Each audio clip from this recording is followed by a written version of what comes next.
Shri B N Haskar അങ്ങേക്ക് എന്നെ കേൾക്കാമെന്ന് ഞാൻ വിചാരിക്കുന്നു. ശ്രീ ബി എൻ ഹസ്കർ, കേരളം ഏറെ ചർച്ച ചെയ്തൊരു വിഷയമാണ് ADM ആയിരുന്ന നവീൻ ബാബുവിന്റെ ആത്മഹത്യ എന്ന് പറയുന്നത്. ആ ആത്മഹത്യ ഞെട്ടിക്കുന്നതായിരുന്നു. ആ ആത്മഹത്യക്ക് കാരണമെന്ന് അദ്ദേഹത്തിന്റെ ബന്ധുക്കൾ പരാതിയായി ഉന്നയിച്ച കാരണങ്ങൾ അതിനേക്കാൾ ഞെട്ടിക്കുന്നതായിരുന്നു. അതിന്റെ പേരിൽ പിന്നീടുണ്ടാകുന്ന PP ദിവ്യയുടെ അറസ്റ്റ്, ജയിൽവാസം, അവിടെ നിന്ന് തിരിച്ചു വരുമ്പോഴുള്ള സ്വീകരണം, ഇങ്ങനെ പലതും വാർത്തകളുമായിരുന്നു.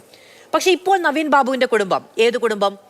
ഒപ്പം ഉണ്ടാകുമെന്ന് സർക്കാരും പാർട്ടിയും വകുപ്പുകളും ഒക്കെ ഉറപ്പു നൽകിയ അതേ കുടുംബം പറയുകയാണ്, ഈ അന്വേഷണം അട്ടിമറിക്കപ്പെടുന്നുണ്ട്. ഈ കുറ്റപത്രത്തിൽ എഴുതി ചേർത്തിരിക്കുന്ന കാര്യങ്ങളോ അതിന് നിദാനമായ അന്വേഷണമോ യാതൊരു തരത്തിലും നീതിയുക്തമല്ല. ഈ കുറ്റപത്രം സൂചിപ്പിക്കുന്ന കാര്യം എന്ന് പറയുന്നത് ഇവിടെ അഴിമതി നടന്നിട്ടുണ്ട്. അതായത് ADM നവീൻ ബാബു അഴിമതി നടത്തിയിട്ടുണ്ട് എന്ന സൂചനകൾ കുത്തിക്കയറ്റിയ കുറ്റപത്രം എന്ന നിലയ്ക്കാണ്.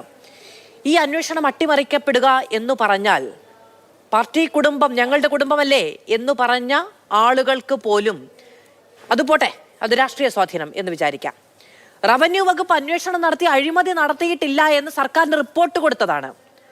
അവിടെയും ആ കേസിന്റെ നവീൻ ബാബു ആത്മഹത്യ ചെയ്യാനിടയായ കാരണത്തെ ഒക്കെ തള്ളിക്കളഞ്ഞത് ഒരു അഴിമതി കേസായി പരിവർത്തനപ്പെടുത്താനുള്ള ലക്ഷ്യമാണ് അന്വേഷണ സംഘം നടത്തിയത് എന്നാണോ? അല്ല മാധു, ഇതില് വസ്തുനിഷ്ഠ യാഥാർത്ഥ്യ ബോധത്തോടു കൂടി ഒരു അന്വേഷണ സംഘം വളരെ ഫലപ്രദമായി നടത്തിയിട്ടുള്ള ഒരു അന്വേഷണമാണ്.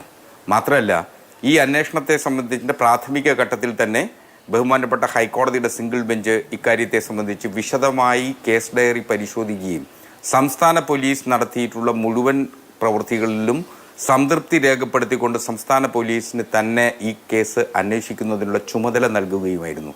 ആ വസ്തുത മറന്നുകൊണ്ട് നമുക്കൊരു കാര്യത്തിലും മുന്നോട്ട് പോകാനാവില്ല. കാരണം സംസ്ഥാന പോലീസിനെ സംബന്ധിച്ച് നിലവിൽ നടത്തിയിട്ടുള്ള മുഴുവൻ അന്വേഷണവും ആ അന്വേഷണത്തിൻ്റെ പരിധിയിലുണ്ടായിരുന്ന മുഴുവൻ രേഖകളും പരിശോധിച്ചതിൻ്റെ അടിസ്ഥാനത്തിലാണ് ബഹുമാനപ്പെട്ട ഹൈക്കോടതി ഇത്തരമൊരു നിലപാടിലേക്ക് എത്തിയത്. ഇതിനെ കൃത്യമായി ചലഞ്ച് ചെയ്തുകൊണ്ട് ഡിവിഷൻ ബെഞ്ചിലും ശ്രീ നവീൻ ബാബുവിൻ്റെ കുടുംബവും പോയിരുന്നു.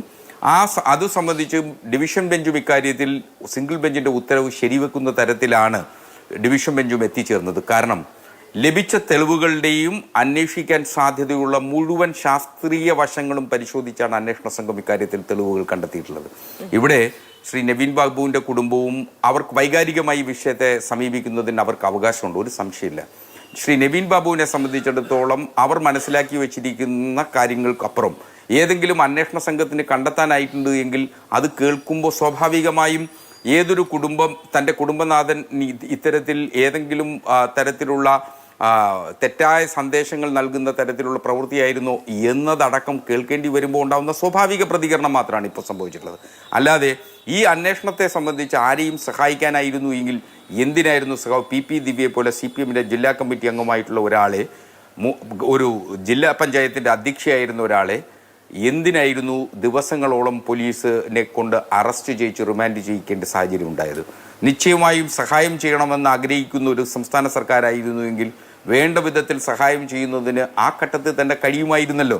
മാത്രമല്ല, അവർ വഹിച്ചിരുന്ന മുഴുവൻ സ്ഥാനമാനങ്ങളിൽ നിന്നും പാർട്ടി നടപടിയെടുക്കുന്നു. ജില്ലാ പഞ്ചായത്ത് അധ്യക്ഷ സ്ഥാനത്ത് നിന്ന് അവരെ ഒഴിവാക്കപ്പെട്ടിരിക്കുന്നു. ആ ഒരു സ്ത്രീ എന്ന നിലയിൽ, ഒരു വ്യക്തി എന്ന നിലയിൽ സകല തരത്തിലുമുള്ള പീഡനവും കഴിഞ്ഞ കുറേ നാളുകളായി അവർ അനുഭവിച്ചുകൊണ്ടേയിരിക്കുകയാണ്.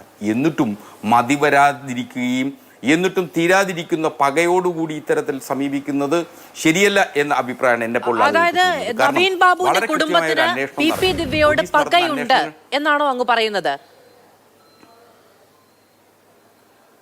അല്ല, നമുക്ക് ചില മാധ്യമങ്ങൾ, കേരളത്തിലെ മാധ്യമങ്ങൾ വലിയ തോതിൽ ചർച്ച ചെയ്തിട്ടുള്ള വിഷയമാണ്.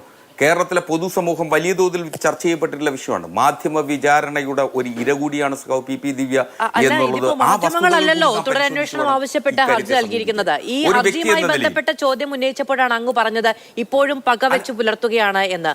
അപ്പോൾ ആ ഹർജി നൽകിയിരിക്കുന്നത് മാധ്യമങ്ങളല്ല. അതായത് ആ കുടുംബത്തെ വിശ്വാസത്തിലെടുക്കാൻ സംസ്ഥാന സർക്കാരിന് കീഴിൽ, ആഭ്യന്തര വകുപ്പിന് കീഴിൽ നടന്ന അന്വേഷണത്തിന് സാധിച്ചിട്ടില്ല എന്നല്ലേ അത് മനസ്സിലാക്കേണ്ടത്. അപ്പോൾ വീണ്ടും അവർ വേട്ടയാടപ്പെടുന്നു എന്നാണ് ഈ ഹർജിയുടെ പശ്ചാത്തലത്തിൽ അങ്ങ് മനസ്സിലാക്കുന്നുണ്ടെങ്കിൽ ആ വേട്ടയാടുന്നത് ആ കുടുംബമാണ് എന്നുകൂടി പറയേണ്ടി വരും. അതിൽ മാധ്യമങ്ങൾക്ക് എവിടെയാണ്?